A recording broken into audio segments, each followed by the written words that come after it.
بسم اللہ الرحمن الرحیم۔ السلام علیکم پیارے دوستو، اسلامک بک میں خوش آمدید کہتی ہوں۔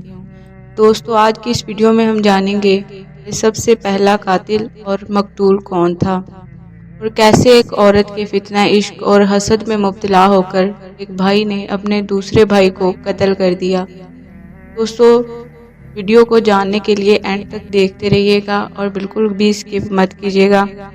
اگر آپ میرے چینل پر نئے ہیں تو پلیز میرے چینل کو سبسکرائب کر دیں اور ویڈیو کو لائک کر دیجیے گا اور شیئر کر کے ایک پیارا سا کمنٹ کر دیجیے گا، اور ایسی اسلامک ویڈیو دیکھنے کے لیے بیل آئیکن کے بٹن پہ پریس کر دیجیے گا تاکہ ہر آنے والی نئی ویڈیو کا نوٹیفیکیشن آپ کو ملتا رہے۔ دوستو، روئے زمین پر سب سے پہلا قاتل قابیل اور سب سے پہلا مقتول حابیل ہے۔ قابیل و حابیل یہ دونوں حضرت آدم علیہ السلام کے فرزند ہیں۔ ان دونوں کا واقعہ یہ ہے کہ حضرت حوا کے ہر حمل میں ایک لڑکا اور ایک لڑکی پیدا ہوتے، اور ایک حمل کے لڑکے کا دوسرے حمل کی لڑکی سے نکاح کیا جاتا تھا۔ اس دستور کے مطابق حضرت آدم علیہ السلام نے قابیل کا نکاح لیوزا سے، جو کہ حابیل کے ساتھ پیدا ہوئی تھی، اور حابیل کا نکاح اکلیمہ سے، جو کہ قابیل کے ساتھ پیدا ہوئی تھی، کرنا چاہا، مگر قابیل اس پر راضی نہ ہوا، بلکہ کیونکہ اکلیمہ زیادہ خوبصورت تھی اس لیے وہ اس کا طلبگار ہوا۔ حضرت آدم علیہ السلام نے اس کو سمجھایا کہ چونکہ اکلیمہ تیرے ساتھ پیدا ہوئی ہے اس لیے وہ تیری بہن ہے، اس کے ساتھ تیرا نکاح نہیں ہو سکتا، مگر قابیل اپنی ضد پر اڑا رہا۔ بالآخر حضرت آدم علیہ السلام نے یہ حکم دیا کہ تم دونوں اپنی اپنی قربانیاں خداوند قدوس کے دربار میں پیش کرو، جس کی قربانی قبول ہوگی وہی اکلیمہ کا حقدار ہوگا۔ اس زمانے میں قربانی کی مقبولیت کی یہ نشانی تھی، آسمان سے ایک آگ اتر کر اس کو کھا لیا کرتی تھی۔ چنانچہ قابیل نے گیہوں کی کچھ کھال اور حابیل نے ایک بکری قربانی کے لیے پیش کی۔ آسمانی آگ نے حابیل کی قربانی کو کھا لیا، لیکن قابیل کے گیہوں کو چھوڑ دیا۔ اس بات پر قابیل کے دل میں بغض و حسد پیدا ہو گیا، اور اس نے حابیل کو قتل کر دینے کی ٹھان لی، اور حابیل سے کہہ دیا کہ میں تجھ کو ضرور قتل کر دوں گا۔ حابیل نے کہا کہ قربانی قبول کرنا اللہ تعالیٰ کا کام ہے، اور وہ متقی بندوں کی ہی قربانی قبول فرماتا ہے۔ اگر تو متقی ہوتا تو ضرور تیری قربانی بھی قبول ہوتی۔ ساتھ ہی حابیل نے یہ بھی کہہ دیا، اگر تو میرے قتل کے لیے ہاتھ بڑھائے گا میں تجھ پر اپنا ہاتھ نہیں اٹھاؤں گا، کیونکہ میں اللہ تعالیٰ سے ڈرتا ہوں۔ میں یہ چاہتا ہوں کہ میرا اور تیرا گناہ دونوں تیرے ہی پلے پڑیں اور تو دوزخی ہو جائے، کیونکہ بے انصافوں کی یہی سزا ہے۔ پھر آخر قابیل نے اپنے بھائی حابیل کو قتل کر دیا۔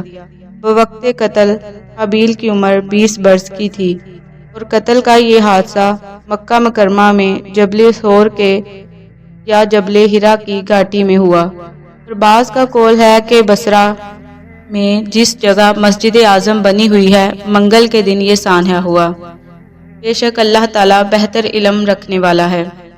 روایت ہے کہ جب حابیل قتل ہو گئے تو 7 دنوں تک زمین میں زلزلہ رہا، اور وحوش و طیور اور درندوں میں اضطراب اور بے چینی پھیل گئی، اور قابیل جو بہت ہی گورا اور خوبصورت تھا، بھائی کا خون بہاتے ہی اس کا چہرہ بالکل کالا اور بدصورت ہو گیا، اور حضرت آدم علیہ السلام کو بے حد رنج و قلق ہوا، یہاں تک کہ حابیل کے رنج و غم میں وہ 100 برس تک کبھی بھی نہیں مسکرائے، اور سیرانی زبان میں آپ کے لیے ہمیشہ دکھ و رنج کا اظہار کرتے رہے۔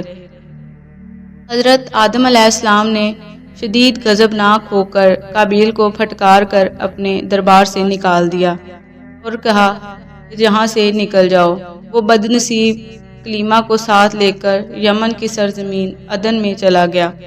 وہاں ابلیس اس کے پاس آ کر کہنے لگا کہ حابیل کی قربانی کو آگ نے اس لیے کھا لیا کہ وہ آگ کی پوجا کیا کرتا تھا، لہٰذا تو بھی ایک آگ کا مندر بنا اور اس کی پوجا کیا کر۔ چنانچہ حابیل وہ پہلا شخص ہے جس نے آگ کی عبادت کی، اور یہ روئے زمین پر وہ پہلا شخص ہے جس نے اللہ تعالیٰ کی نافرمانی کی، اور سب سے پہلے زمین پر خون ناحق کیا، اور یہ وہ پہلا مجرم ہے جو جہنم میں سب سے پہلے ڈالا جائے گا۔